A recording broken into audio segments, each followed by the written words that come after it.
This episode, we're going to be talking about Rogue One. We're going to be doing a non-spoiler review followed by spoilers.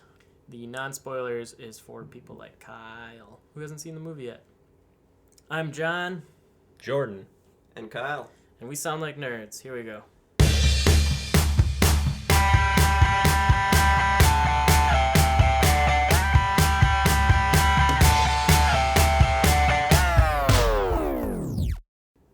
Alright, welcome back to We Sound Like Nerds.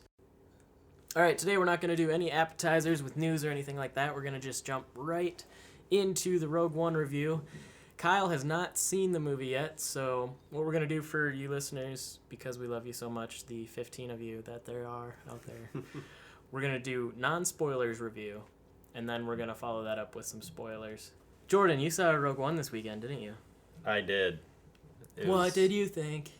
It was amazing.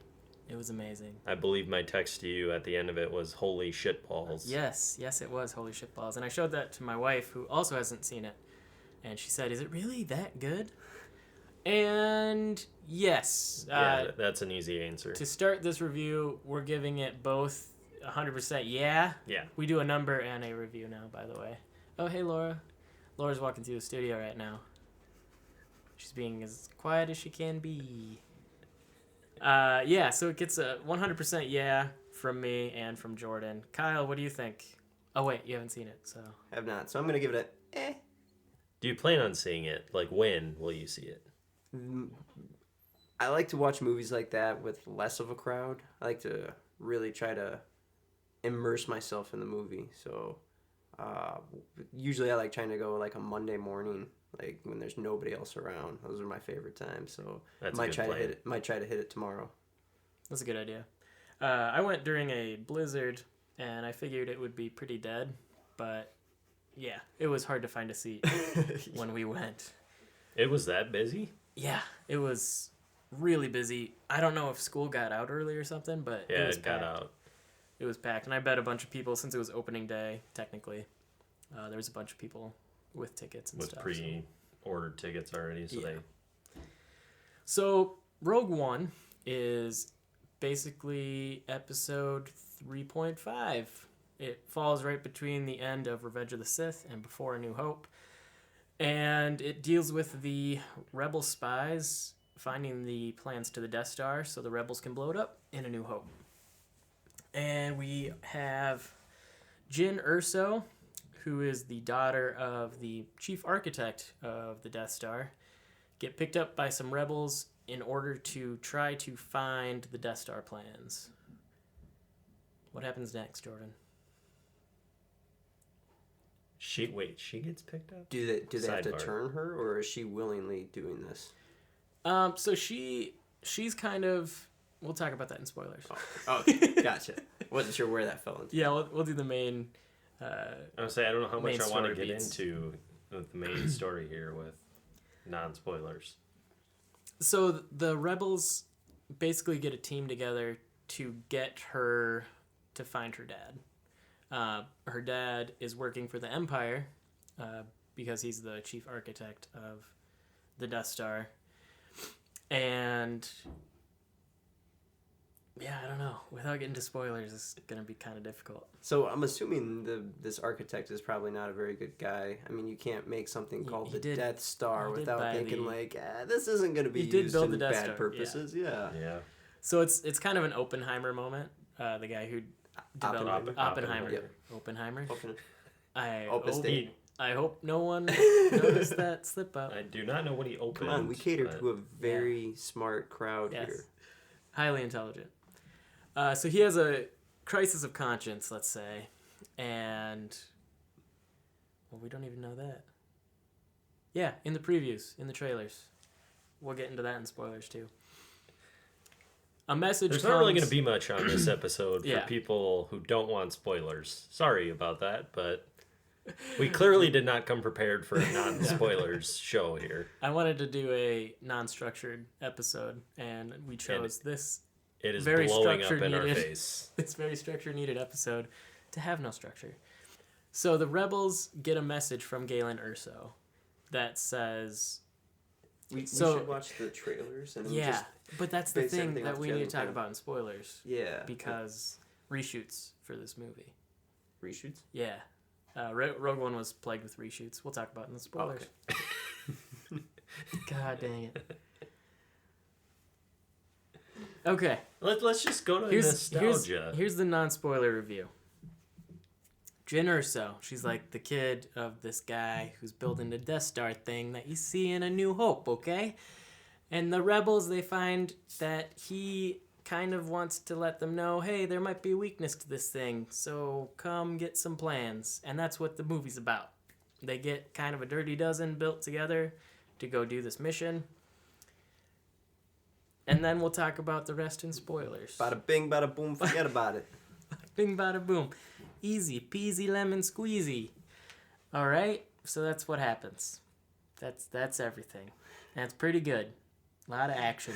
It is very good. You know what? Yeah. We probably should have waited a couple weeks to do this review episode. Yeah, but everybody will have seen it. That's the point. Well, no, that's yeah. So, non-spoilers. They have to find the plans to the Death Star, get them back to the rebels so we can get those plans put into R2-D2 and he can find Obi-Wan Kenobi. So that's basically the... That's kind of what you just said. Yeah, I know.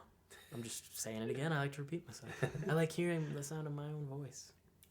Well, we all know how the New Hope goes, so with Yeah. anything that happens there, like, yeah, you can kind of see the pieces being put together between the Sith, or the Revenge of the Sith, and the New Hope. So, non-spoilers, we have a couple characters to talk about. We have Jyn Erso, played by Felicity Jones. She is the main protagonist of the movie. We also have the guy who's kind of her minder, kind of in charge of her, is Cassian Endor, played by Diego Luna. Then we also have Donnie Yen and Jiang Wang. I can never say Chinese names right. I hope that's right. Jiang Wen. When? They play Chira Imwe and Baz Malbus. You might have missed that in the movie, though, because there isn't much character development in the movie, and we'll talk about more of that in spoilers as well. We also have K2SO, played by Alan Tudyk. Also known as Steve the Pirate from Dodgeball. Yes, or his role on Firefly. I forgot who he played on Firefly, though. Washburn. I forget his first name. God, that's horrible. I love that show, too. Having never seen much of Firefly, I wouldn't know. Beautiful show. Never seen it. Oh, we gotta get him to watch it, too. Some Both of you. Firefly. We also have Orson Krennic, played by Ben Mendelsohn. He is the kind of overseer of the Death Star construction. Saw Gerrera, played by Forrest Whitaker, in a small part in the movie. And then we also have Galen Erso, played by Mads Mikkelsen. And that's all the characters that we can talk about without getting to spoilers. But the main group of Jyn, Cassian, Imwe, Baz, Bodhi Rook, played by Riz Ahmed. I totally forgot about him on my list here. All right, so Jordan, pretty good, right? Very good. Very good. Without getting into spoilers, this is a movie that kind of deals with not exactly a black and white story. The rebels are rebels. You kind of see them in a different light than we've seen in the other movies, 4, 5, and 6, as a kind of shady organization. It's not always clear cut right and wrong. More, they deal in shades of gray. And what they have to do in order to stop the Empire, which they see as, the ultimate evil in the galaxy. And that was kind of interesting to see. A darker, much more on the ground style of Star Wars movie. I would say this is easily the most Star Wars of all of the Star Wars films that we've seen. There aren't any Jedi in it. It's a world where we've always had someone with a lightsaber dancing around with magical powers, being able to, basically have trump cards whenever blasters are involved. And what it felt most like to me was playing those old Republic games way back in the day where you didn't have characters you were used to, but it was still the Star Wars universe. And you were like, yes, I want more of this. I don't want anything about the Skywalkers or Darth Vader, even though Darth Vader's mentioned and he shows up in the movie as well. It's pretty good. Jordan, what do you think? I think you hit the nail on the head. Yeah, that was a pretty good rundown. I liked it. Let's You see. kind of just rolled with it and it worked. But it is nice to see a sort of grittier take, because like you were saying with the Jedi, there's always this sort of sense of morality that they carry with them. Aside from Revenge of the Sith, when Anakin goes all batshit on a bunch of kids, but Yeah, I'd forgotten that had happened. I watched the original trilogy last week on TNT on TV, and then I watched a little bit of the first three. Yeah, I'd forgotten that it happened, and it still rubbed me the wrong way now as much as it did Yeah. 10 years ago or however long it was. And then remember when Luke finds Obi-Wan and he's like, hey, here's a weapon your father used to murder dozens Yeah. of children. he neglects to tell him that part. Yeah. Thousands of people. I was there. It was, kind of hush-hush what your dad did to all of those kids. But here's Are you the tool you're he talking used. in the In New Hope. original in New? But did Rhea see that when she picked Yeah. up the lightsaber? That's she why saw she all was the, 'cause so disturbed yeah. by everything. And well, they do show the Episode part 7. where Anakin puts his skeleton hand on R2-D2 after I think he killed the sand people that killed his mom. But I don't remember them showing anything exactly about That's actually them. Luke. That was Luke? That's Luke putting... Because Kylo has two hands. He's No, two-hand. yeah, but Anakin lost his right hand too, didn't he? Oh, yeah. Or was it his left hand? See, he didn't lose his hand. He lost his right hand. He did lose his right hand, but I always thought that was Luke. I thought it was Anakin after he murdered all the sand people They that killed both- his mom. We're going to have to... I thought Anakin- a lot of the evil memories were from Anakin. That was Luke telling R2 to shut off. Oh, was that what that was? Yeah, Oh, when all of this was starting to go down. gotcha. We can just cut all of this because we're probably Why both not, wrong, dude? This is it's all backstory. That's what this is all about. I guess this would be Force story, but Yeah, so Force Awakens. But yeah, all of that terrible stuff she felt from that. yep. Raid. We're talking Raid Right, here. in Right, Episode yep. 7. Sorry to jump around, folks, but like Rogue One, we tend to do that. We'll talk And, about that. and in our Rogue spoilers. One talk wasn't really going anywhere, so we're actually, We are picking up steam. yeah. All right, so we're going to get into spoilers because that's what we're going to talk about. For the spoilers rundown, step away if you don't want to know everything that happens, because I'm just going to go scene by scene and just talk through the movie.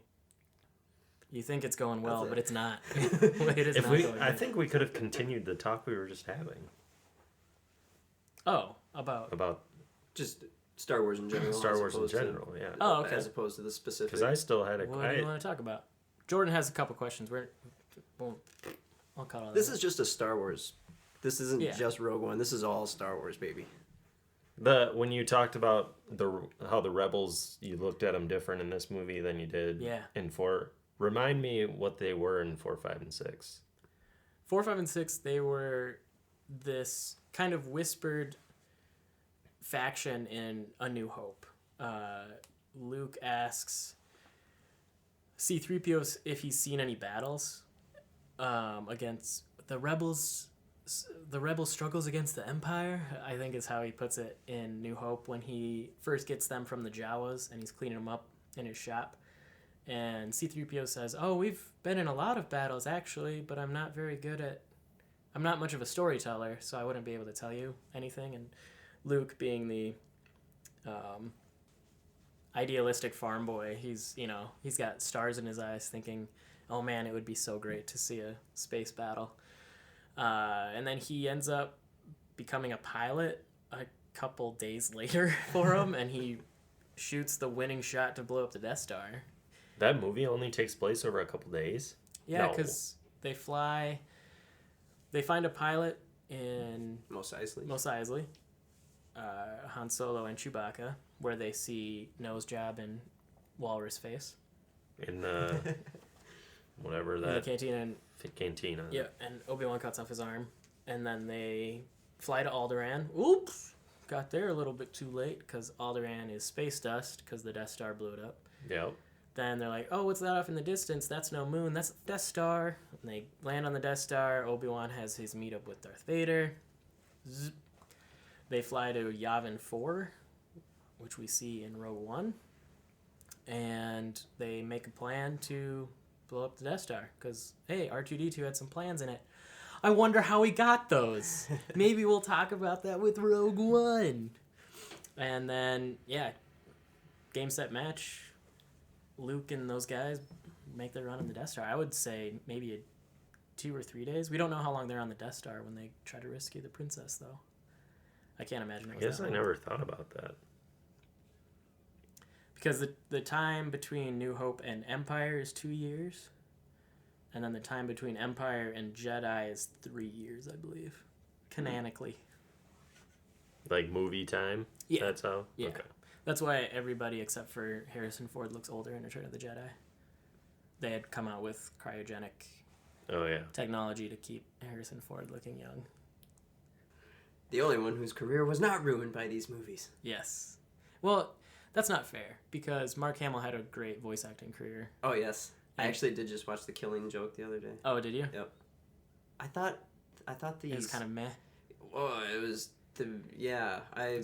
Really messed up how that Yes. first 45 minutes has nothing to do with Killing Joke. Yeah, exactly. And Batgirl fucks Batman, And which then, is and very later weird. on gets raped. Yeah. It's just like, damn, What? this is some dark shit. Yeah, that's pretty funny. Mark And then, Hamill. and then at the end, they just laugh about it. Like, We just did another gear shift. Talking Yep. about a Batman movie. Is this, Animated Batman movie. and it just hasn't been out for a while? Did it Yeah. come out a long time ago? This year, I think. was it? Spring? It was on one of the pay channels, Yeah. Showtime or something. It's an animated movie. Mark Hamill's played the Joker for a long time. He does. In An most of the- animated movie? Most of the He animated does a stuff. really good Joker voice. If you've heard the Joker in an animated thing, it's probably Mark Hamill doing it. I've never seen an animated Batman. You don't see anything. I When don't. you look in a That's why mirror, I- do you have a reflection? That's why I don't fit in here. That's how little of things I think you've seen. I'm just the one you guys can pick on. It was based way more off of the comic books. Like some of the TV shows that they had were geared more towards kids, so they lightened up the tone. This But one that was still- yeah. that was these- still Mark Hamill. Yep, these are yeah. So this Mark one Hamill did always not the sound voice. like it was. No, it was pretty dark. Yeah. Rape and sex. Good stuff. All right, so do you have any other questions? What, Pressing questions? we veered off from something. Yeah, there. we were talking Mark Hamill. We were talking Mark about Hamill We were talking about So, the years between how long. movies. Yep. How long Star Wars takes. and then how he got old. So between episode 3 and episode 4 is 19 years. Okay. Because Between those. Luke's 19 Because in the that's when- story. Yeah. Okay. Well, and I think that's kind of another thing you're saying. Like, the rebels seem very gritty and very not so good. Yeah, Leia's not have anything to do with this at the time, right? right. So it seems like when she takes over, they take a lighter tone, or at least that's what the New Hope and all that. Like, you don't think the rebels are so bad, but then again, that was kind of the way they told stories back then. They didn't want to really show the good guys as being bad. Or Yeah, so the varying shades of gray, like you were this- saying. basically this just adds shades of gray to what we imagine the rebels were. Star Wars is a very lived-in universe, so everything looks gritty, but we actually see gritty actions in Rogue One that we haven't seen from the rebels before. You know, it was always clear-cut. Those Empire guys are bad. Yep. We're the rebels. We're good. So Well, that it's was- usually a Jedi saying that too, and they're like usually pristine and everything. Like, Yeah. So it's kind of nice to know that this is a movie where it's more how we would live as opposed to how a Jedi would do it. You know, like it's how people without superpowers do things. Yeah. So, anyways, do you guys want to talk spoilers for Rogue One? I'm ready to go. Move to spoilers. Go Yeah. for it. I'm Okay. I'll just pretend I know what I'm talking about. So we're going to just mark this down right around this time. All right, Rogue One. Spoilers. This is your last spoiler warning before we start talking. Spoiler-oni? Spoiler-oni-onis. Spoiler-oni. This is your last spoiler-oni warning before we start talking spoilers. So, you've been warned. Rogue One. Everyone fucking dies. Yeah.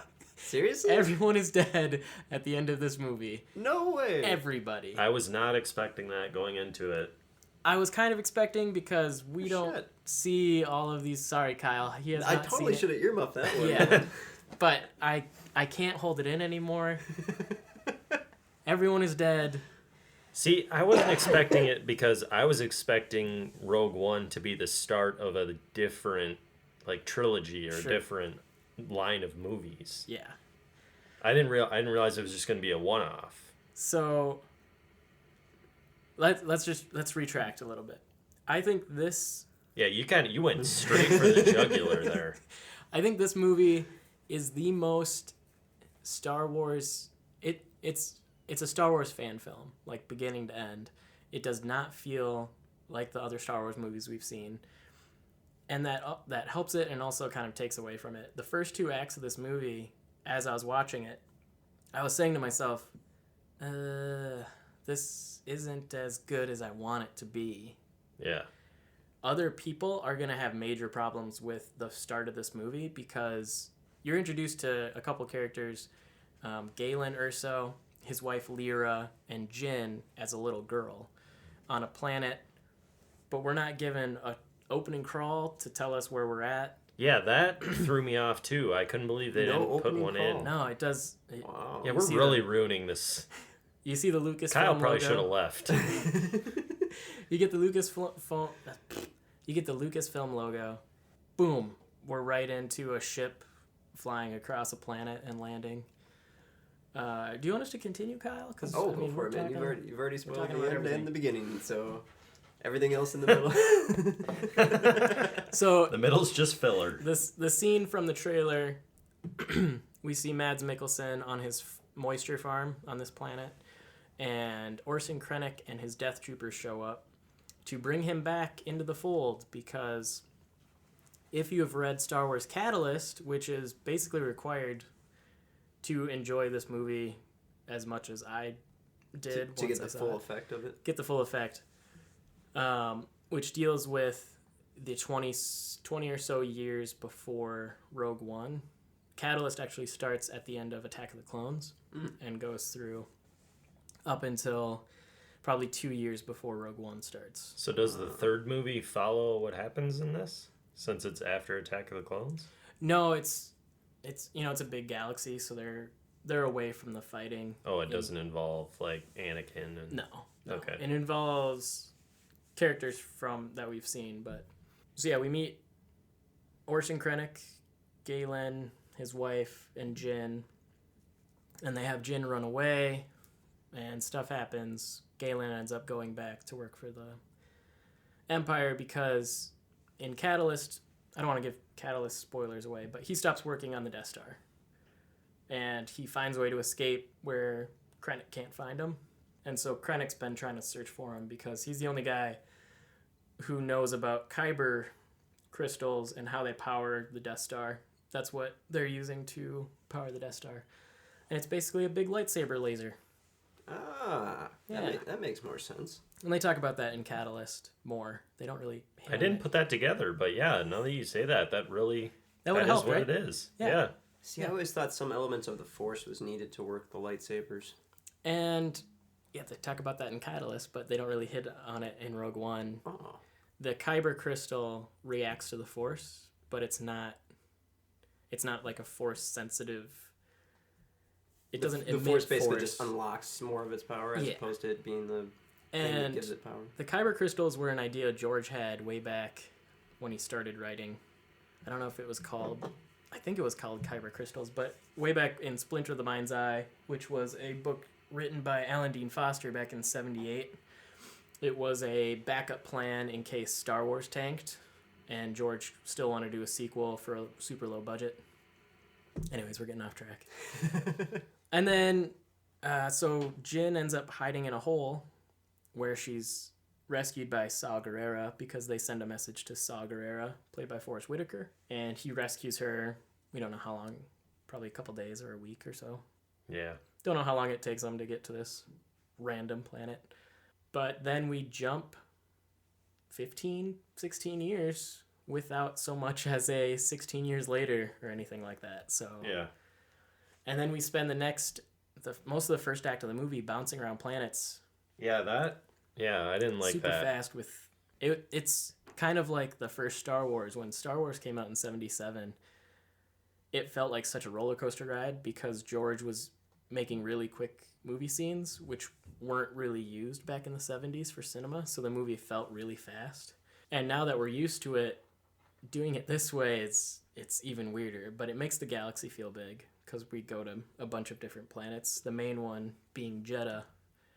Once they get the team together. Jordan, from when we first see the first scene that we jump to where it's Felicity Jones now playing Jyn Erso on the prisoner transport. Yep. Let's go from there. Okay, so she's on the transport. A group busts down the door and starts shooting the people that are the guards. Yep. And one of them walks up to. Do they walk up to Jyn? Yep. They walk up to Jyn. And they take her handcuffs off.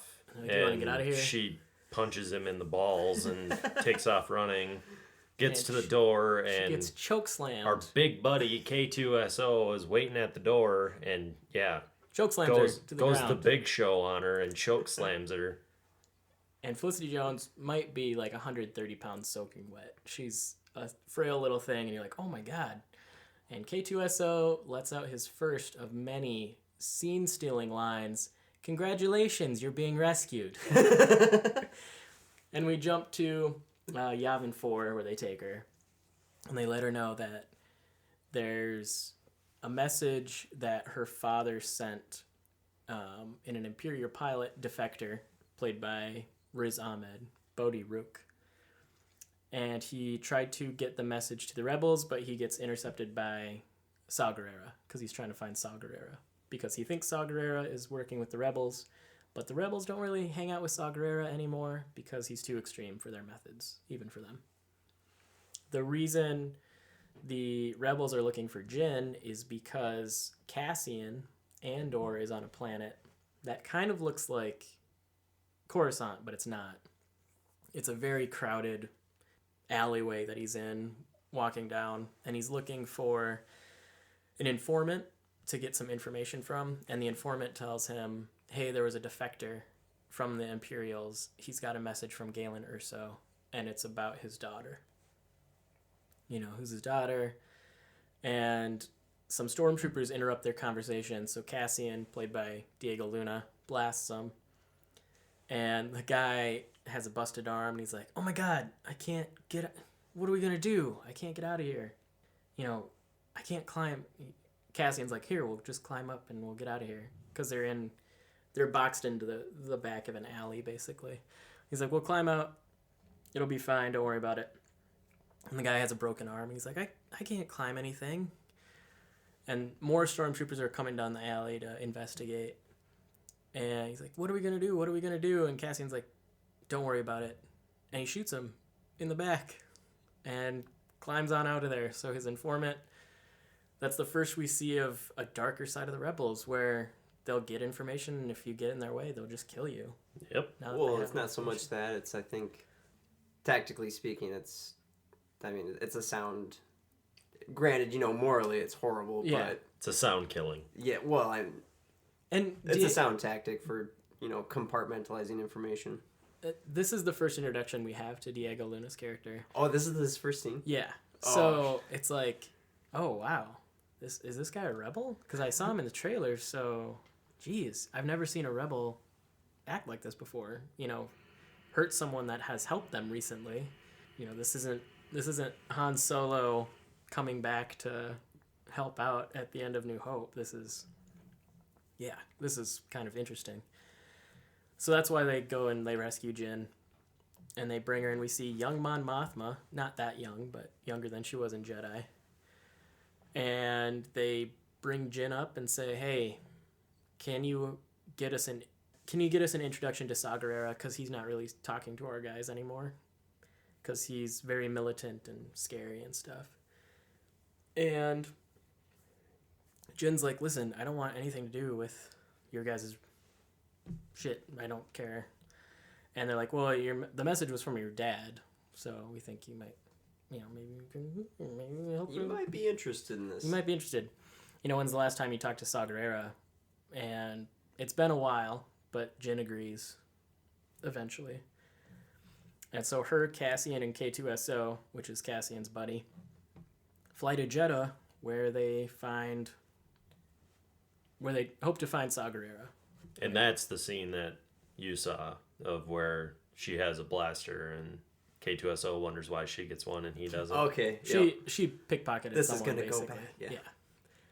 Yeah. Do you know what the odds are of her using it against you? They're high. They're very high. So we get to Jeddah with K2SO, Cassian, and Jin. And they leave K2SO on the ship because Jeddah is a Imperial occupied city and planet. So it's kind of confusing because the name of the planet is Jeddah. The name of the city is Jeddah. We have more people walking through the studio. I don't get it. There's a sign. So. What would people from Jeddah be? Technically, Jedi would be from Jeddah, right?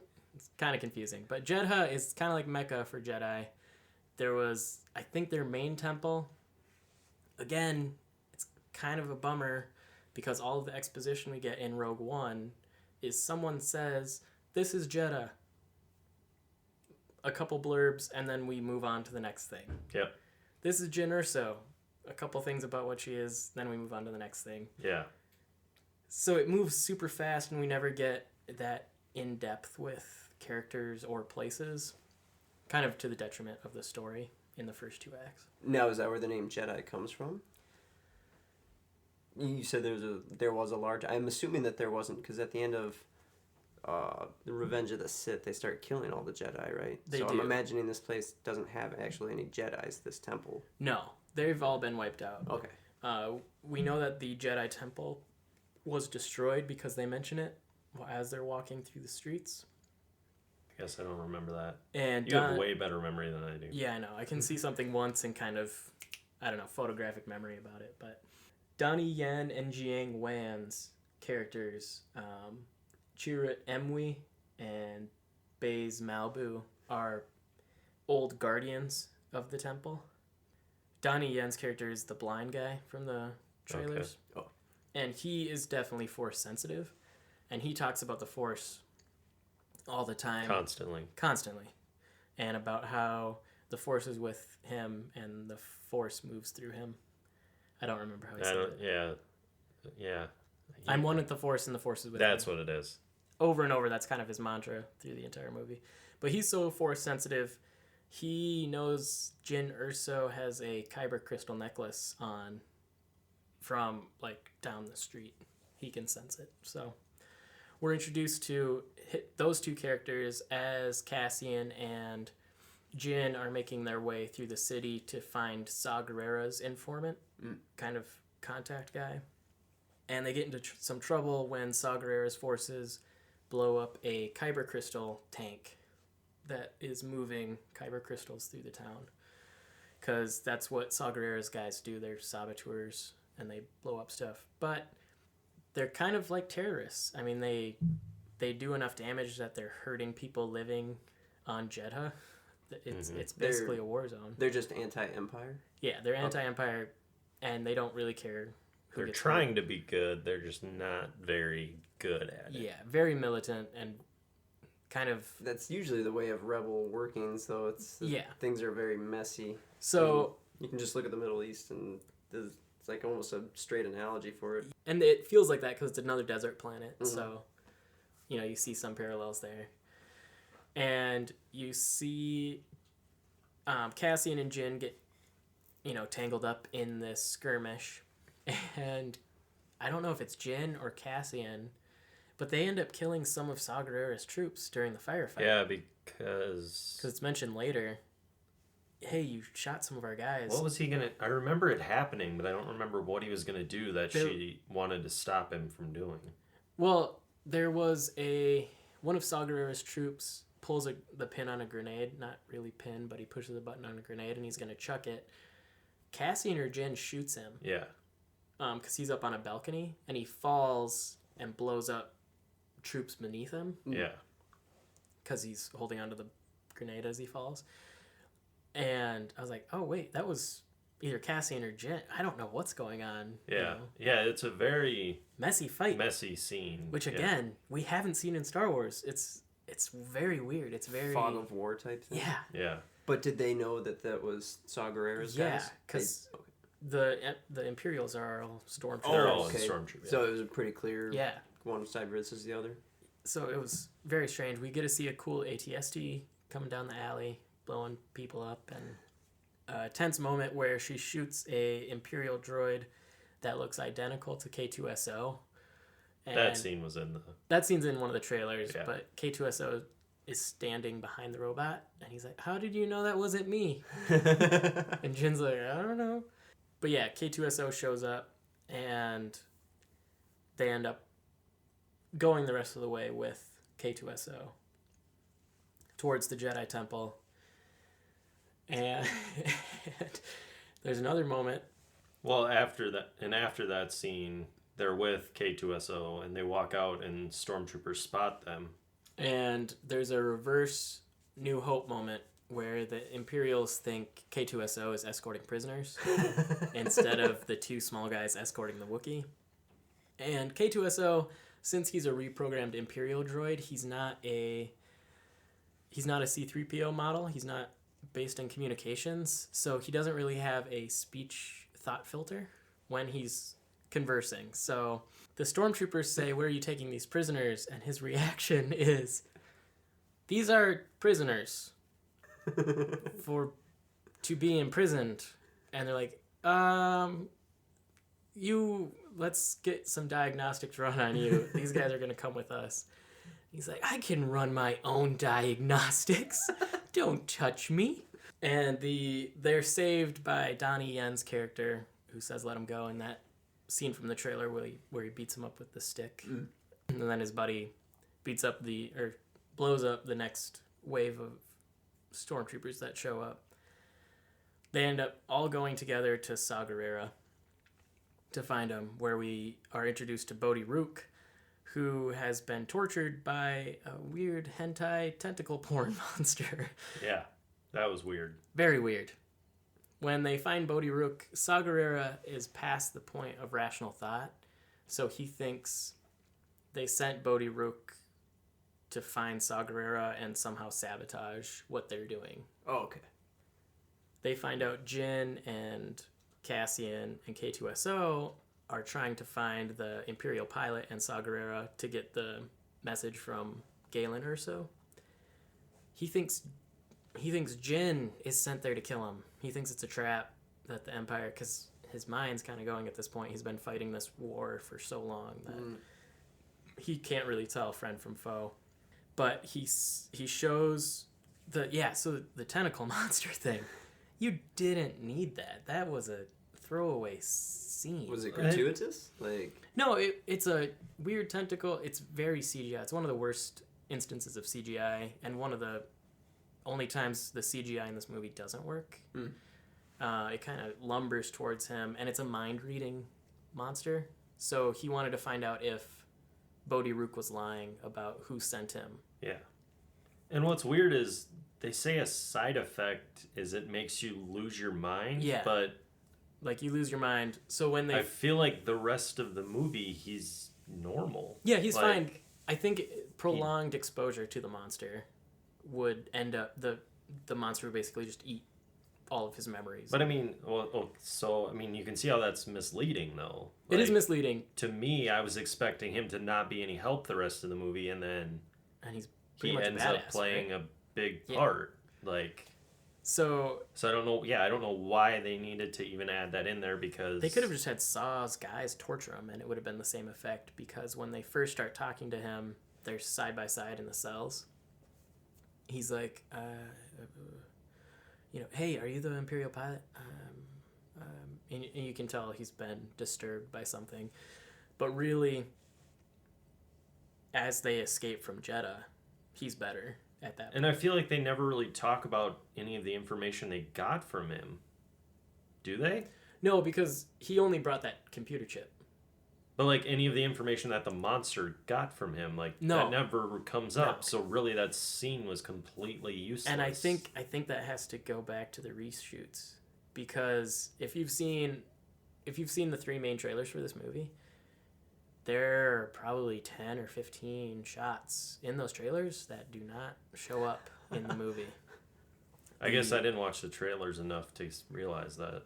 There's a bunch of stuff missing from this movie that I don't know if it would have helped or harmed it, but be that as it may, we get Jyn Erso meeting with Saw Gerrera, and we find out that he left her on a planet and just ditched her during his rebellion. And she's like, why did you leave me? I was a little girl. And he's like, you know what? You were my best freedom fighter, basically. You could take care of yourself. And she's like, she's having a moment of everybody that's been in charge of me has left me. So what the hell, man? And he's like, I have a message from your dad. You should watch it. And at this point, she's under the impression that her dad willingly left. So we get a hologram message of Galen Erso coming clean with his daughter. And this isn't just an aside, but in that first scene of the movie where he calls Jyn Stardust, that is a nickname from the book. And I was almost in tears right from that point, because he's a pretty terrible dad in the books, because he's always obsessed with his work. In the books, he was led to believe that the Death Star was a project called Celestial Power, where the Empire was going to bring power grids to the wider galaxy. So he thought his Kyber research was being used for altruistic motives. Ah. It's not towards the end of Catalyst that he finds out, oh my god, I've unknowingly built these guys a super weapon that can destroy planets. There's the Oppenheimer moment you were talking about. So Oppenheimer. see, I did it, and now you're doing it. Next time you'll do it. So we find out in his message, he says, I never meant to leave you or hurt you. I never meant for any of this to happen, but the Empire doesn't need me. They could have built this thing without me at this point. So I took this chance to put a failsafe into the Death Star that you guys can find. It is the weakness built into the reactor core, and if you guys can find out a way to blow it up from an exhaust port, maybe. He doesn't mention that, but the biggest gripe so many people had with New Hope is fixed with this one line from Mads Mikkelsen's character. Yeah. I built a fault into this thing so you guys can blow it up. If that's the only only good thing that I can do to try to stop this, that'll be worth it. It was great to see that, because Star Wars fans for years and years and years, why would they build an exhaust port that you can shoot a missile down and blow everything up? So yeah, he built that on purpose to work that way. Basically get his revenge on the Empire. Yes. So at this point, the Empire has discovered where Saw Gerrera is.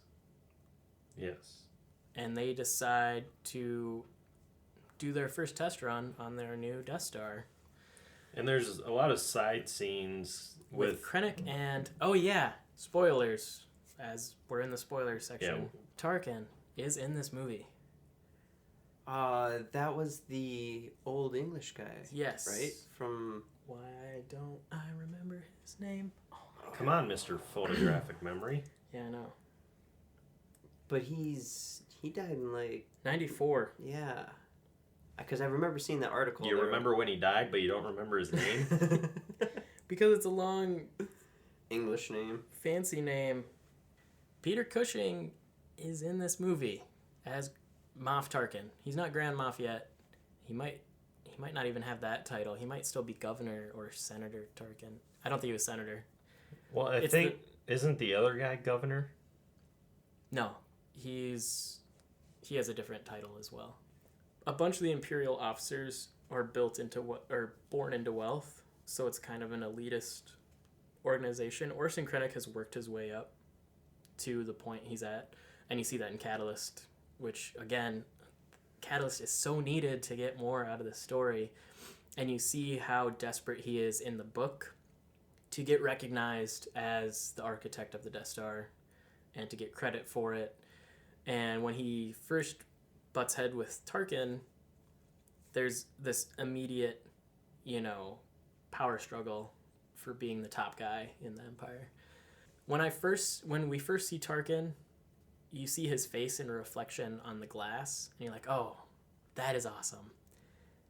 But he turns around, and it's not quite there. It's hitting that uncanny valley for me where I was taken out of the movie for all of his conversations, and he is in this movie longer than he was in A New Hope.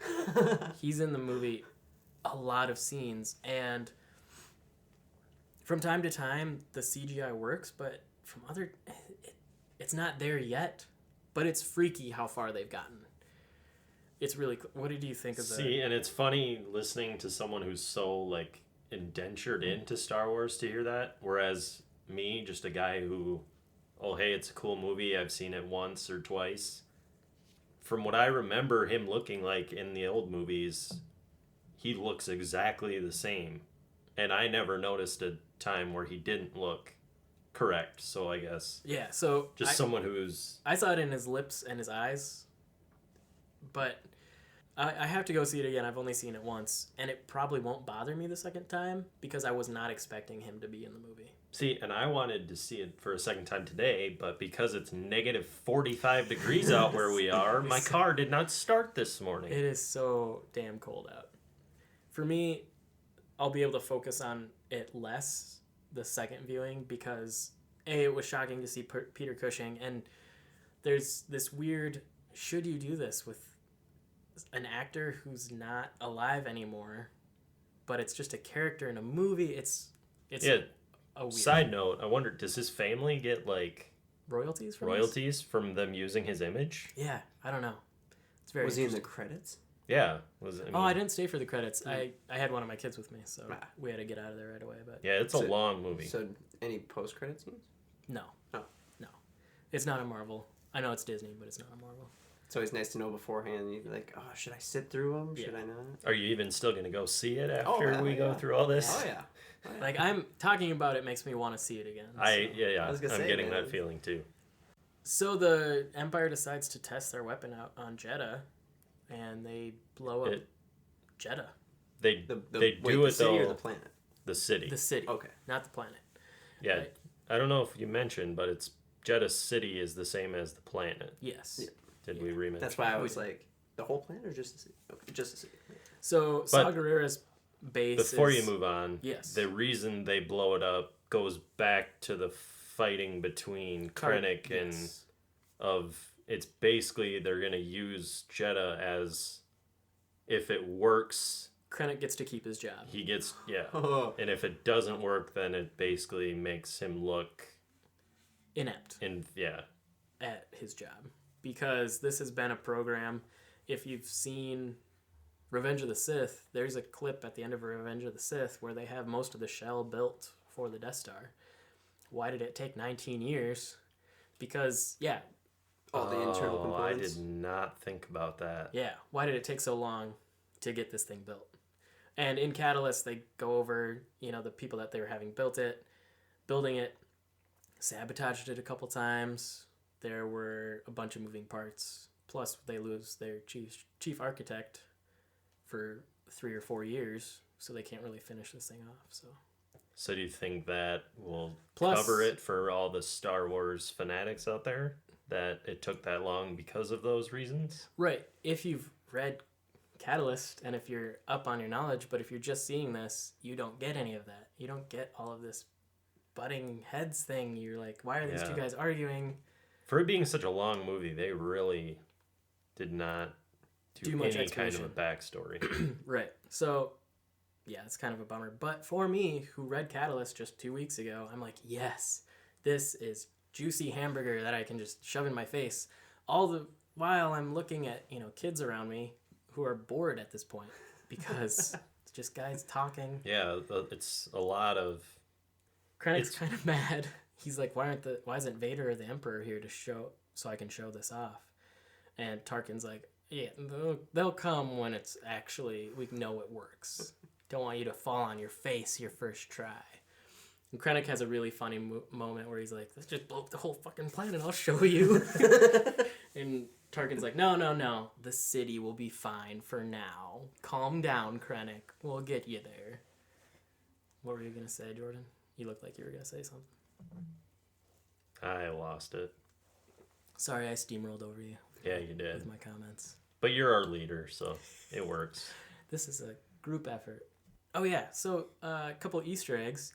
When they're in Jeddah, they see Nosejob and Walrus Face, also known as Dr. Evazan and Ponda Baba from the Cantina. Which, the other guy, not Nosejob, but the other guy, Walrus Face, yeah. have you ever seen Men in Black? Yeah. Do you remember there's a scene where there's a guy who's a Balchinian? The Balchinian. He looks like a Balchinian. Well, Balchinian looks like him. I guess technically after. because he came first. There you go. Yeah. But yeah, that was one of the many Easter eggs from this movie that I didn't think was needed, because how the hell did they get off Jeddah? Because everything goes. It's like a huge nuclear mushroom cloud that the Death Star puts out. And we actually see how powerful the Death Star is even at a small power capacity, because you have stuff going out of the gravitational pull of the planet. Yeah. Leave in orbit. And our guys have to escape Jeddah really quickly. K2SO comes down and they rescue. They have Imwe and Baze and Bodhi Rook with them. And they fly to Edo, because they find out where Galen Erso is located. Because they're going to extract him. Before the extraction can happen, we find out that Cassian has a scene with one of the Star Wars generals, and the Star Wars general is like, we're talking about extracting Galen Erso, in there in the round table when Jyn was in the room. We're not doing that. You need to kill Galen Erso. Oh, you're going back to that. Yeah. Okay. So I know what we said in there, that we're going to try to extract this guy and bring him back to the rebels. We need you to kill him. And Cassian's like, yeah, okay.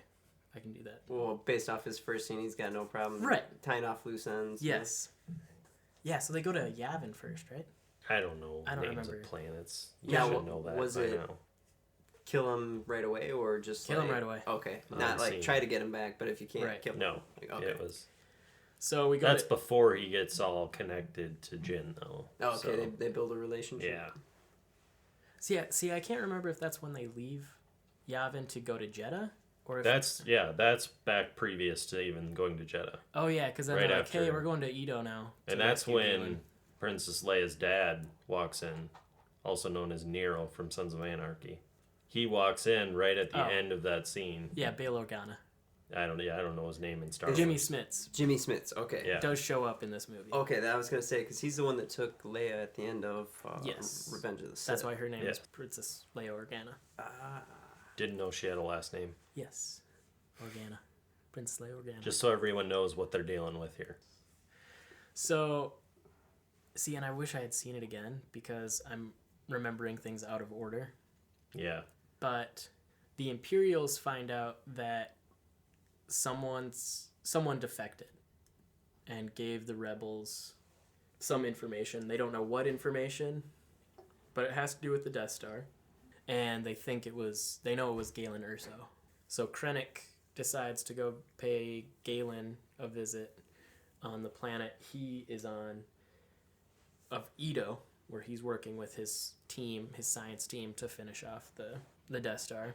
And at the same time, the Rogue One group shows up. They end up crashing because the planet is a lot like LV-426 from Alien. The Really first stormy. planet? Yeah. Oh, okay. Really stormy, rocky. They end up crashing.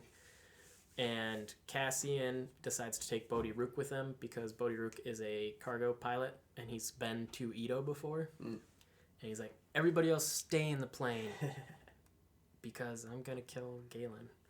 We're not extracting him. He doesn't say that part. Right. But that's what he's thinking. The implication. And Donnie Yen's character is like, He's the force sensitive one? Force sensitive, and he can tell something's going on. Some sort of deceit. After And K2SO makes a comment, which is surprising. I guess K2SO wouldn't have known the plan. But K2SO is the one who points out that Cassian's weapon is in the sniper position. Yeah. After Imwe says, has he killed people before? Or something to that extent. Or does he look like a killer to you? He says that kind of to the room, but he's blind, so you don't really know who he's talking to. That's when Jin gets the idea, like, oh my god, he might try to kill my dad. And it's this whole tense water, rain-filled rocky cliff that they have to scale. So then after that scene though, Jin leaves the plane. Jin leaves the plane to try to... And does someone go with? No, she goes by herself. And then Donnie Yen and Baze come as well. Yes. And we get our first introduction to Galen Erso on a landing pad, Mads Mikkelsen. Jin's on her way up to this platform. Cassian and Bodhi are on their way for a vantage point so they can see if Galen is on this platform so Cassian can kill him. But Bodhi doesn't know that. Bodhi was recruited by Galen to defect from the Empire. Just to send the message? Or? To send the message and like, hey, you don't have to be this thing that you've become. You can be good again. And and also just something I remembered, since we've already spoiled that everyone dies at the end of this movie. Forrest Whitaker's character died when the city was blown up. Yeah. Okay. He decided not to go with them. Because he's knowing that he was going to die? Or? He was dying. He was dying anyways. He's got a breathing tube, and he has to breathe into a nebulizer type thing every once in a while. Darth Vader without the mask. And there's a couple times where his voice changes, gets a lot higher. The thing he was doing with his voice was very interesting. Yeah.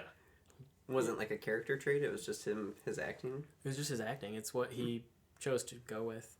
I liked it because I knew it was coming, but yeah, I don't know.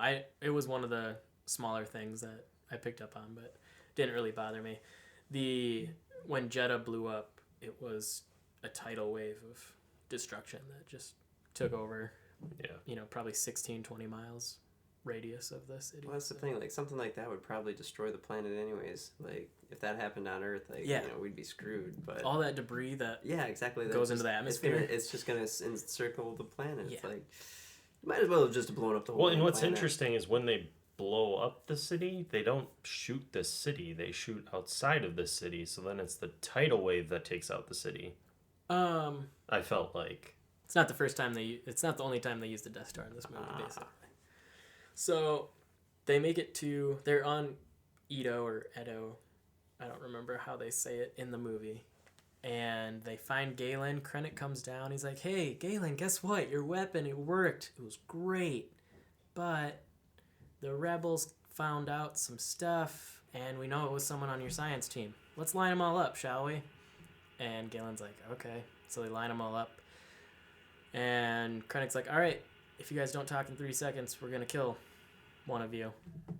No, Krennic was gonna kill all of them if no one stepped forward in 3 seconds. So Galen steps forward and he's like, it was me. And he starts begging for his life. Not really begging for his life, but making sure the science team doesn't get killed. But there's a problem because the rebels have been alerted by, I think, Cassian. No, they couldn't reach Cassian on phone. Hello, Cassian. Take out Galen. Do you see Galen? They thought they were lost because their ship had crashed. So they sent in their fighters to blow up the installation and kill Galen and all of those guys. Because at this point, they don't know Galen has switched sides. We don't know what... The rebels don't know that Galen built a failsafe into the Death Star because they haven't been back to tell the rebels that. Because the only people that saw the message were the rogue crew. Not No. even. Just Jyn and Saw. Oh. So even Cassian at this point's like, I don't care what your dad said on his freaking heart-to-heart message with you. I have to kill him. So she makes it up to the landing platform, but the rebels attack in an air raid with X-Wings and Y-Wings, and they scramble fighters. There's some good dogfighting there, but Galen ends up getting blown up, and Krennic escapes. Jyn has a heart-to-heart with her dad, and he's like, hey, I'm sorry. I'm so glad, he hasn't seen his daughter in 16 plus years from the last time he saw her, so it was a touching moment. Cassian can't take the shot when he's got him lined up. Before all this happened, Okay. Cassian had a couple times where he might have had a shot, but then he just happens to move. And he couldn't do it, and he didn't know. You could see Diego Luna plays it really well because you can see how much struggle there is. Going in to kill this guy. For once, it seems like he has a conscience that we've seen. So that was very cool. Was that just because of his built-up relationship with Jyn, or? I don't know. Either that, or it was all of the Force talk that Donnie Yen's character was talking about, Imwe. Because he's very spiritual, being blind and using the Force to protect him and stuff. I don't know if it was just a mix of all that stuff, but it seemed like he was conflicted enough not to take the shot, basically. And we end up going back to Yavin 4 to tell them about Scarif, this Imperial location where they have all of the schematics for all of their tech, basically. Yeah. In a big tower. It's a central bank of information. But we find out that the rebels found out what happened on Jeddah, and they're freaking out. They're like, we can't do this. Whoa, pump the brakes. How are we supposed to do anything? Fight somebody that can take on a whole city. So a bunch of the rebels aren't feeling the whole rebellion thing, and Jyn is trying to plead her case that, hey, listen, my dad, this is what he said, this is what he did. If we can get the tech specs to the Death Star, we can blow it up. We can find a way to blow it up. We just need to go to this place and do it. She gets turned down, and her group of scallywags named Rogue One, they decide to take an Imperial shuttle. Do it themselves. That's where we see in the trailer, what's your call sign? That's the first mention, actually, of Rogue One. Yeah. And you've just been referring to them up to this point. I did. As that, but... So they take off, K2SO comes with, and he has another fucking great line, because there's a planetary shield surrounding the planet, and there's this cool toilet bowl shield door that they keep open. It's very Spaceballs. It's weird. It's one way in, one way out. One way in, one way out, and the Empire controls it. So they use, stolen codes to get through, kind of like in Return of the Jedi. No, well, not really, because they're in an Imperial ship that was impounded. And it has old codes, so they don't know so, if they yeah. work. Someone turns to Bodhi Rook and says, what's going to happen if we don't get through? Well, we'll smash against the shield and die in the vacuum of space. K2SO, without missing a beat, turns to everybody and says, no, not me. I'm a droid. I can survive in the vacuum of space. You guys, though, you'd all be dead. So they make their way down to the planet. They steal a couple uniforms. Cassian, K2, and Jyn make their way into this tower to find the plans to the Death Star. Meanwhile, there's a group of soldiers that end up coming with Rogue One, because they're like, hey, we're not going to sit by while you guys do this. We're going to help you guys out. It can't be more than 30 guys, though. 20 maybe. they decide to spread out and do some saboteuring to make a distraction. So all of the stormtroopers come out of this base to try to hunt them down. So Bodhi Rook, the pilot, stays on the ship with a couple guys to try to communicate with them, and he does some great stuff once they unleash their attack on the Empire. He taps into some of the Imperial transmissions and is like, "Hey, landing pad 5, we're under attack by rebels." So they send guys out to landing pad 5. And then he hands off the mic to a different guy and is like, "Hey, say you're on pad 12. Yeah. That you're under attack." Nice. So they make their way up the tower, and A lot of stuff going on here. a lot of stuff. We're getting into the meat of the program now. Yeah. What happens once they get to the tower? There's this scene where K2SO taps into the network and makes a comment of the route we're going to have to take. We're going to pass by 89 stormtroopers. Our chance of survival or chance of succeeding is 32% or something. Yeah, something like that. So they find another K2SO droid, not K2SO, but they end up tapping into his memory banks, and that way K2SO can get the schematics for the building and where everybody's at. And that's when he makes that comment, That's right? where he makes that comment, yeah. So they make their way to the archives, and meanwhile Krennic is on Scarif Yes. at this point because he's just come back from Edo, and he's been talking with Tarkin, and he's been removed from duty from the Death Star, and so he goes to meet Lord Vader, which Yes. we didn't talk about, and he's like, "Hey Vader, listen, it's all good. We don't know what information the rebels got, but we're handling it. Can you let the Emperor know that I built the Death Star, and I got this all working. Tarkin seems to think he's in charge now. Can you just make sure?" And Vader force chokes him. It's very great. So he ends up on Scarif.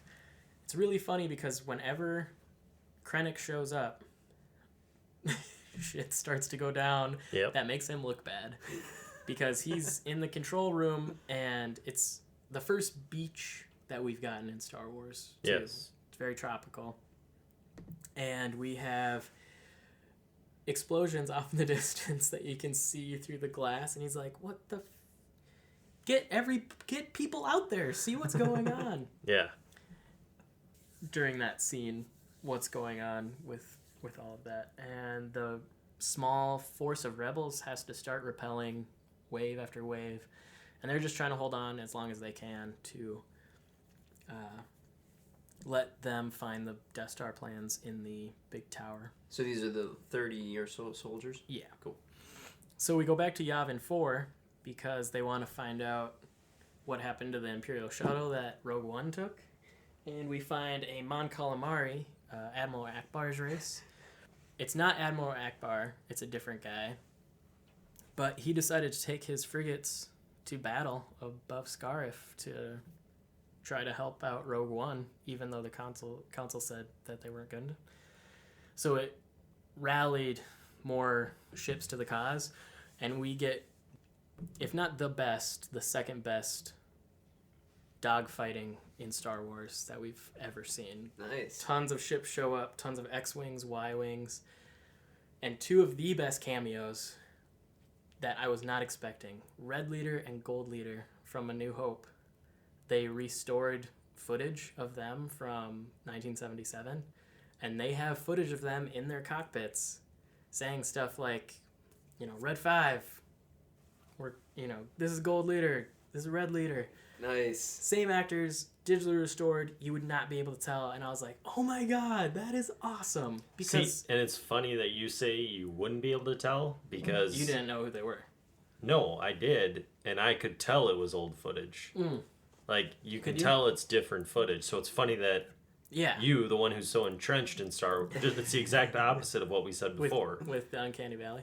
you who's so entrenched in Star Wars say you wouldn't be able to tell the difference, whereas me, You just the definitely told the difference. Joe Schmo couch potato coming out to see a movie Interesting. could tell that it was old footage. Interesting. Because I thought it was actually very convincing because they cut to him for such a short amount of time. Yeah. And they cut away. But I was super happy because obviously they would be part of the rebellion, if this movie happens when it happens. So, Because you said this was like 3 years before New Hope? well, we haven't gotten to that actually. Oh. We'll get to that at the end. It's pretty cool. So, they find out that someone's tampering with the archives. They have K2SO at the terminal that kind of Han Solo's at when they're in the prison block. Oh, On the Death Star. It's got the same microphone stand on it and stuff. Yeah. And he's got some really great lines. Again, trying to... Yeah, some rebels came by here. Look out! And then he ends up body slamming some stormtroopers. It's pretty great. He ends up locking the door because more and more stormtroopers show up, and he holds out Jin and Cassian were kind of behind a door the whole time. It just... Yeah, he sealed As the more- archive vault. As more stormtroopers start coming at him, he hits the button, or he breaks the control panel, which locks the door. Yep. Actually locks it, as opposed to just being shut. So they find out that And that's... the plans to the Death Star... I'm going to guess that might be your saddest scene in the movie? Well, we'll get there. We haven't talked Okay. about what happens. So I thought we were two there now. No, they're searching through the archives for the plans for the Death Star. Yeah. Because everything's codenamed. And the code for the Death Star plans is Stardust. So when she sees it, she's like, that's it. That's it. And Cassian's like, how do you know? And she's like, because that's me. And there's some Easter eggs with other names that they go through. Because I think they mention Darksaber. And that's from the Star Wars, Clone Wars, or Star Wars Rebels. One of the two. And I'm pretty sure Darksaber was the name of another super weapon in the old expanded universe novels. It was kind of another planet destroying, but this one, 8 Suns. I could be totally wrong, but I was pretty sure it was called Darksaber or Dark Star or something like that. Not necessarily a precursor to Episode 7? No, Okay. no. Which is Starkiller Base. But, I mean, like, if they used a code name Oh, yeah, for maybe. It, I mean, it drew from the sun, so... It was... Yeah, that could have been. In the expanded universe. But anyways, they're in this vault thing and they're having to use these weird joysticks, and K2SO is kind of keeping them updated. He starts getting overwhelmed and he blows up the terminal, which causes them to lose power. So they have to climb up. But that's when he locks the door. Because he says, I'm locking the door. He's locking as the door. He's getting overwhelmed. As he's overwhelmed, he blows it up. He goes out like a champ and he dies. Never thought you'd be sad about a droid taking it, but he gets just overwhelmed. And take a moment for K2. It's very sad. So Cassian and Jin have to climb up to the plans now and then climb their way up, because with the shield still up, when they close the shield to when the rebels show up, and they have a couple Star Destroyers up there doing battle. And that's actually another Easter egg that I found, that it's, you see, they kind of, what's the word I'm looking for? Like, they kind of give a reason for why there's an opening on Red Leader's squadron. Oh yeah, Red 5. Red 5 blows up. Because And that's Red 5 is spy trying to route make it in takes. before the gate That was- closes, and he... I think that was someone from... I think Red blows up. He doesn't hit the shield. Blue. There was someone from Blue Wing. No, I thought it was Red 5 was the one who bounces off the shield right after it closes. Could be wrong. I only saw it once. Well, So a did couple I. people. Did you not read the article I sent you earlier? No. Yeah, Well, I did. I started to, and then I was like, there's a bunch of spoilers, and I was like, yeah, but we're talking We're about not it gonna anyways. talk about I it should've- anyways. But yeah, he does die Yeah. during the battle, so that's why there's Somewhere. a spot opening for Luke in A New Hope. But yeah, they shut the shield as a couple X-wings are trying to dive in to give the ground troops some cover, and that shield shuts, and god damn, it is like a solid wall. that these X-Wings hit, and they just explode in parts and like, yeah. But a couple X-Wings did get in before that. So they can give the ground troops That's some air support. some air support. So they find out that the rebels need to get the shield open. They also need to get up to the big radar dish on top of the tower to beam the plans up. Because at this point, the team of Rogue One has resigned themselves to death. We're not going to make it. They don't spend enough time hitting that emotional chord, I think. Because as you're watching it, you don't think that's where it's going, but you realize, God, they're not gonna get out of this at this point. There's no way out. The rebels are still doing everything they can to give it enough time to get those plans out to the rebels. Somehow, before this point, we found out that they won't be able to get a signal out unless the gate is open. Unless the gate is open. Yeah. Oh, okay. So we'll go to space for a minute. The plan that they have is great. They use a Hammerhead Corvette, which are in Star Wars Rebels. It's a...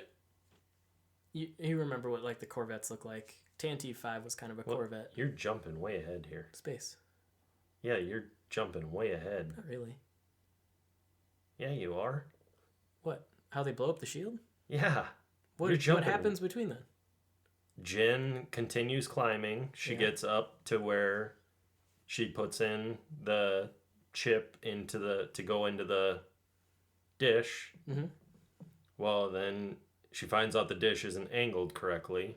So she has to go out on the platform. So she has to go out on the platform. To angle the dish up. Now is the chip the one that had the message from her dad? The one that... No. Stardust. Okay. The one that... The Death Star plans. Okay, that has the Death Star plans. Gotcha. Cool. So she makes her way out to the little station to press a button. Which is weird that they would put the control for the dish that's right above where... Yeah, so... Why would they... That makes no sense. So it's like a manual override. We find out... Yeah, a couple things. I guess there are a couple things. Yeah, there is. But you can find out why they blow up the shield. We find out that the rebels on the ground can't talk to the rebels up in space, so they don't actually know what's going on. So Bodhi Rook's like, hey, we need to press a button, a master switch. Yeah, there's that part. Yeah. See, you didn't believe me. Hey, listen. I'm actually right for once. Yeah, well, I saw the movie like 3 days ago, so... I saw it yesterday. Yeah. You saw it 2 days ago. You had less time. I'm going to see it tomorrow. Yeah, Kyle hasn't seen it yet. Okay. So, Bodhi Rook is like, I need to get a message. We need to let the rebels know that we're sending the plans up. Because they can't hear us down here. And without the shield being down, they're not going to know. So, we need someone to go push this button. But the rebels at this point are getting just destroyed. They're getting overwhelmed. You see the big, I don't know what, from Empire Strikes Back.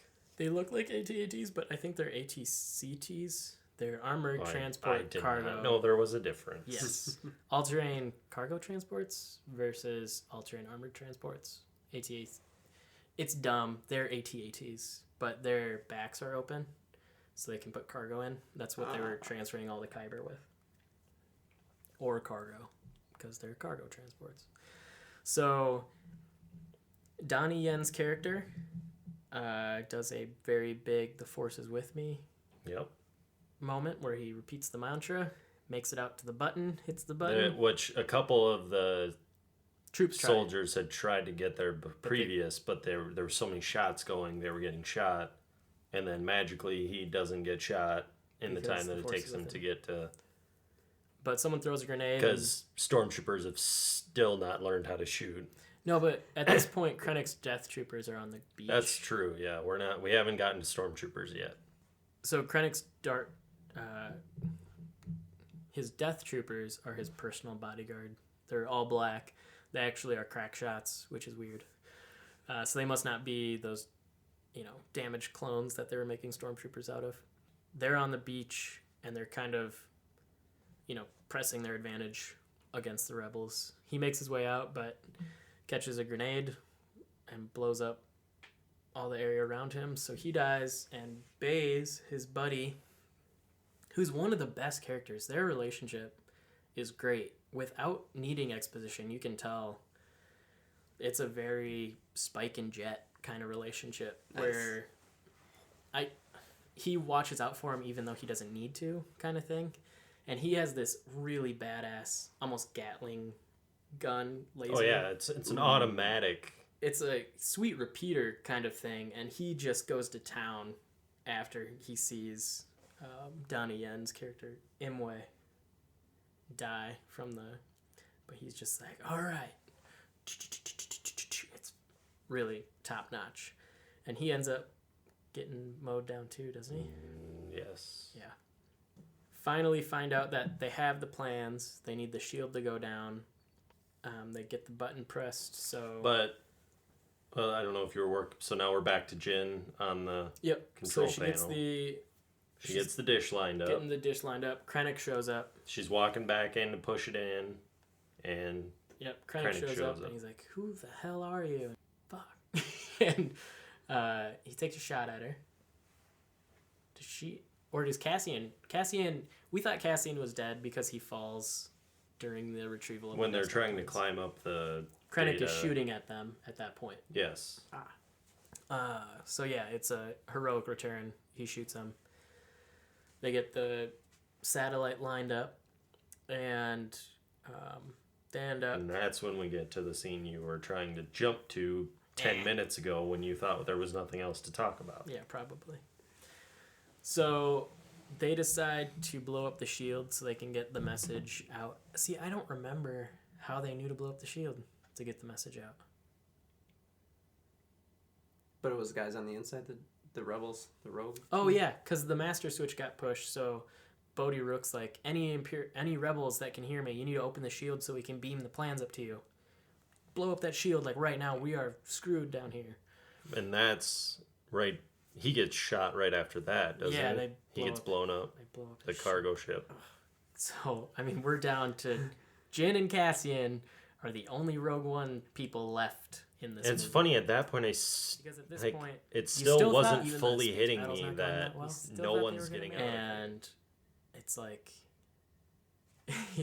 yeah. When Bodhi Rook died, I'm like, oh my god, none of them. It still hadn't hit me at that point. They're all gonna die. This is terrible. So they end up pushing. They disable one Star Destroyer, and they get a Corvette to push it into another Star Destroyer. And Return of the Jedi destroy the gate, which lowers the gate. So they can beam the I don't know Death if we Star want planes to talk up. about things we have problems with after we go through the whole movie. Yeah, we'll do that. at the Okay. end. Rebels win the day. The shield's the down. shield gets They destroyed. beam it up. We get a moment of Cassian and Jin on the surface of What? Well, we're not quite there yet. Garif. What do you want to talk about? The Death Star showing up? Well, yeah, because Yeah. the Death Star shows up. The Death Star shows up because Tarkin finds out Scarif is under attack. Krennic's there, but so are a bunch of rebels. And what is on Scarif? Oh, just the technical specs to everything that the Empire's building, including the Death Star. You know what? I'm going to blow up Scarif. We don't need an archive of all of our tech specs. I'm Tarkin. I do what the fuck I want. I'm going to blow up, at least the installation where all the stuff's at. We can't have the rebels walking around with that information. Let's power it up. Let's do it. Let's try it again. It worked on Jeddah, so it should work now. And we get a moment on So the he beach. shoots outside the city, Okay, this just is like where he it did the is. first time, which I'm still going to stick to. You're saying that didn't work out like that. Yeah, I think it was a direct shot on Jeddah. I don't think it was. Okay. So we're going to have to... Agreed to disagree. Yep. Until the next time we see it. Yeah. Yeah. All right. But- So, One of you's gonna be ready to text like right as it's happening. Told you. you know what? And at this point, I was expecting them to kiss or embrace. Yeah, they hug, I believe. They're They're holding each hugging other as... Because as it blows they up see outside and then... the mushroom cloud of death Yeah. coming to wash over them, and they are bathed in It just superheated light. White goes white. Yeah. And Dang. our team is dead. And that's when it hit me that All right. Oh, they're all dead. We're not getting another Rogue. There's not going to be a Rogue 2. No. Interesting caveat towards the end after we talk about this. So you think, oh, Jesus, that's how this movie's going to end. But no. We get the plans, and we're going to get them on this ship that is part of the group that's in this battle. God dang, it looks kind of familiar. They've got some people walking around in some white hallways. That's very reminiscent to another ship that we're going to be meeting in maybe 10 minutes for the next movie in the lineup. Meanwhile, on the Death Star, someone runs up to Tarkin and says, hey, we think the rebels have the plans and they're on this ship. What do you want to pursue? And Tarkin says, no, Vader will take care of them. As rebel ships are starting to jump out of the system to get away, a Star Destroyer jumps in and ships start colliding onto it. It's really... Like as they're going into hyperspace? Yeah. Oh, Yeah. Oh, man, it is awesome. But then Darth Vader's shuttle goes and attaches itself to a ship that we see a guy running down a hallway with the plans. And he's like, oh my God, we need to get these plans to the ship. I don't remember it that well because it's a guy running down a hallway. Because they get sent to one ship, but then they get transferred via hallway on a little they get floppy transferred disk. onto a little floppy disk somehow. Yeah. So they Which get it burnt onto a CD basically, and they're like, shit, we need to get this CD to another ship because our ship is damaged and we can't get out of here. yeah, Something like they're getting to a different ship for some reason. Yeah. So they're running down the hallway, The but most the important power's part of out, the movie, and so we the don't door remember. won't open all the way. So it's this very tense, open the It's door, open the door, dark. open the door. We don't get a white smoke moment. We get this dark power goes out. And then we are greeted with the iconic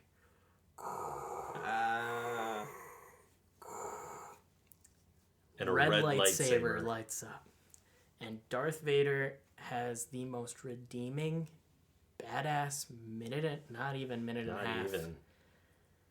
Just massacre of 20 guys. He's picking up guys and force choking them. He throws one guy up on the ceiling, forgets he's up there, and turns around and cuts him in half.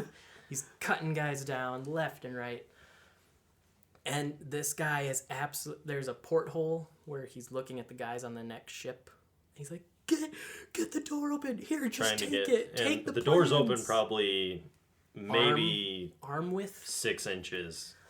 He So- sticks his arm through with the disc, And you hands see it off the to lightsaber somebody, come through the door because through him in the door. Oof. Darth Vader impales him, but oh my God.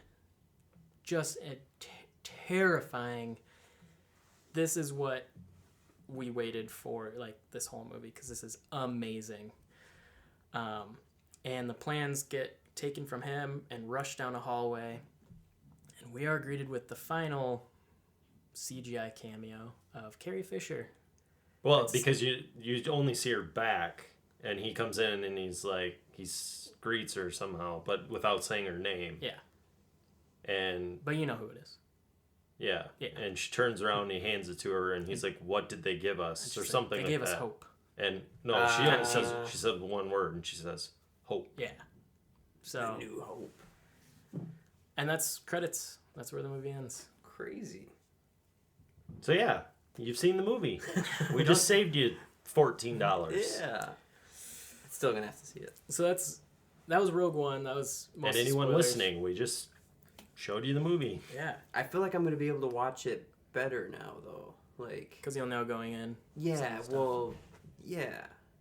Plus, there's a lot of backstory that I learned from you with the Catalyst thing. So Yeah, I think I said this on Facebook, but the best way to watch this movie is to read Catalyst, watch this movie, and immediately start New Hope, because there can't be 10 minutes between the Well, end and of that's this what movie and the start of the next one. Oh, really? That's what I wanted to get Yeah, into 'cause- is Oh, 'Cause okay. they take so off. it's not years. It's I haven't seen.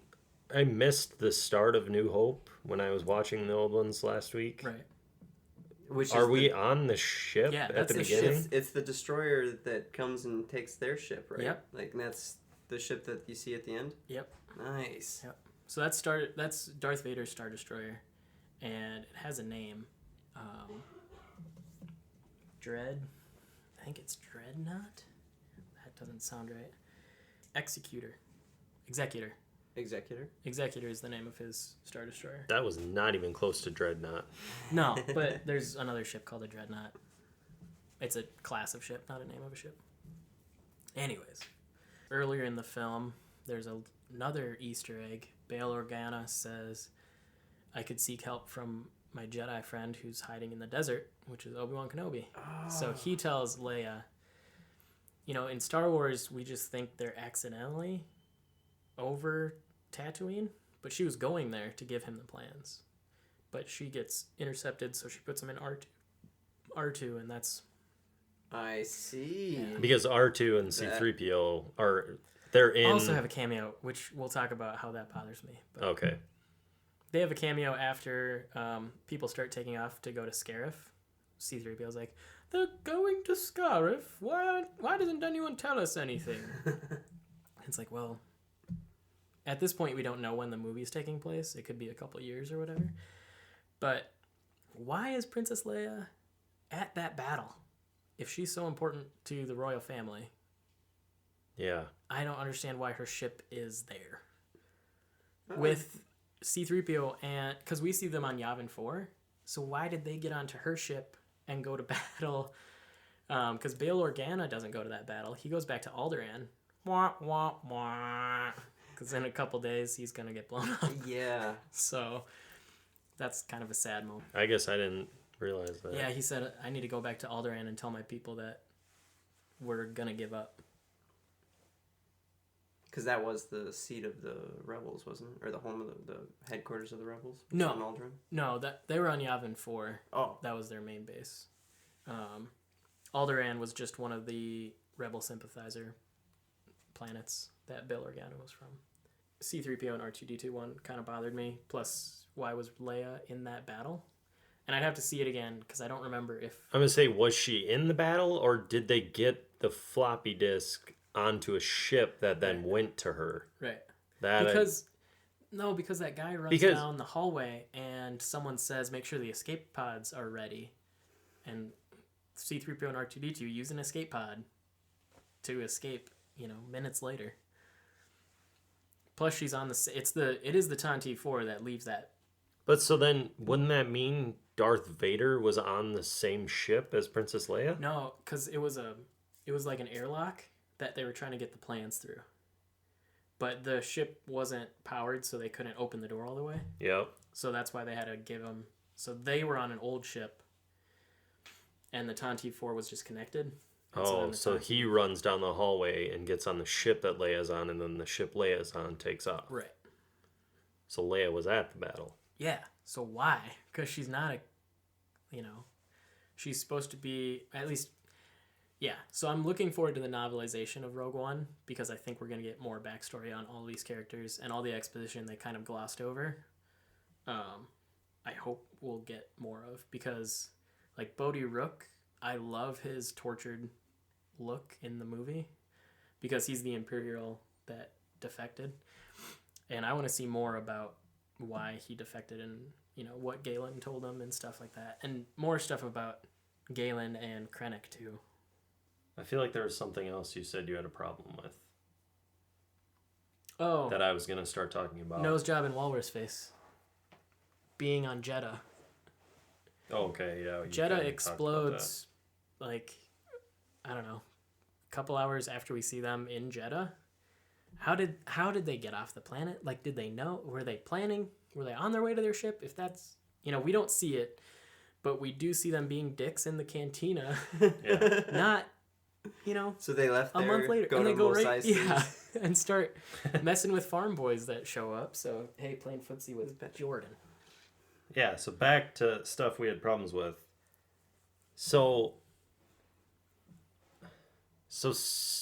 this, like, I came out of this movie thinking, so Darth Vader knows that the plans for the Death Star were taken, Mhm. so he knows those plans are in the hands of the rebels. Mhm. Wouldn't that mean he would know they know about? So he doesn't. The Empire The never. whole being able to blow up the Death Star by wouldn't. So he doesn't know about that hole. No. Galen, Even though he knows the plans are in the hands of someone else, he doesn't. I don't know. Okay. Well, so and if do they you know what- destroy the building with all the blueprints on it, they would have destroyed. Be like, oh hey, we could have figured out what our weakness was if we went down there and got that, See- but we destroyed it, so we don't know what our weakness is anymore. immediately I thought yes, but after some time thinking about it, Galen didn't build the Death Star. He built the weapon. He built the laser part. All of the structural stuff was already there. So what he did was he built a weakness into the reactor. So something as small as a proton torpedo hitting it would blow up everything. The exhaust port was always there. Okay. The rebels needed schematics to find the weakness. And they find, oh my gosh, there's a pipeline from this exhaust port right to that reactor. And that could blow it all up. We don't know, but Okay. you know, this movie that's going to come out in years is going to explain that the chief architect of the super laser weapon built a weakness into the reactor part. Okay. So he didn't build the exhaust port. The exhaust port is there, and they talk about it in Catalyst. Again, another callback to the novel. But kyber crystals are very good at building a bunch of energy, but you need a way to cool it. So that's why they have exhaust ports to outer space, because that would be an easy way of cooling. So that's why it's there, to get rid of all that heat. Okay. 'Cause that would be dangerous. Gonna cook ourselves in our little moon. Yeah. That's no moon. That's an easy bake oven. And it's great that Krennic dies to the weapon he was so obsessed with getting credit for. Yeah, 'Cause he's on Scarif when it blows up. he doesn't get killed when Cassian shoots him. We find out because He's after still- Cassian and Jin get away and start making their way down, and I thought they were going to be able to get off the planet somehow. You were wrong. Some Hail Mary. It cuts back to, and we talk so many names, Krennic. It cuts back to him looking up, and it shows the Dust Star how laser coming down. the different lasers go out to a point Oh yep. and then make and make the beam. it shows him looking at him seeing them come to a point, and he realizes what's happening. So, just one thing I wanted to hit on at the end here. All the promotional material for this movie, you know, like Jeep, you know, Rogue One, there's the new Nissan Rogue. Blah, blah, blah, blah, blah. Yep. And you go to the movie, the good guys lose. I mean, they win, but our guys that we're rooting for all die. You know, it's a losing battle, and it's interesting that Disney let Lucasfilm do it, because Disney owns Lucasfilm. Everything is franchised now. They want movie after movie after movie to make as much money as they can. Yeah. And they let Lucasfilm say, listen, this is the story we need to tell. The good guys are going to die. There were a bunch of reshoots that, you know, changed a lot of stuff. There's a shot of Jyn running on the beach with Cassian with the Death Star plans in her hand from the trailer. The same ones that she I clips don't to her know. belt. And a bunch of the reshoots changed the ending of this movie, so don't really know. I thought the ending was beautiful. I wish she was the pilot that crashed into Darth Vader in the trench run, but the ending we got was still poetic and stuff. But an interesting thing is Felicity Jones is still optioned for a second movie, so maybe... So we're gonna get a Twin sister. Are we gonna get a fill-in between her being 6 and her being maybe 20? Yeah. How So long was she with Saw for? well, she's probably 16. She says 16 is when he left her. and So about 10 years she was So with him? probably 10 yeah, probably 10 years. Okay. years or so. Because she's probably in her early 20s in this. So that's going to be it for the Rogue One review. Hope you guys enjoyed it. We're going to go a lot longer this episode than we normally do, so hopefully your ears have not fallen off yet. What did you think of Rogue One? Let us know on Twitter at WSLN Podcast using the hashtag We Sound Like Nerds. You can also find us on Facebook, facebook.com/We Sound Like Nerds. We're also on Patreon if you want to support the show. Patreon.com/We Sound Like Nerds. Send us $1, $2, whatever. We appreciate it. Until next time, I am John. Jordan. And Kyle. We Sound Like Nerds. Thanks for listening, everybody.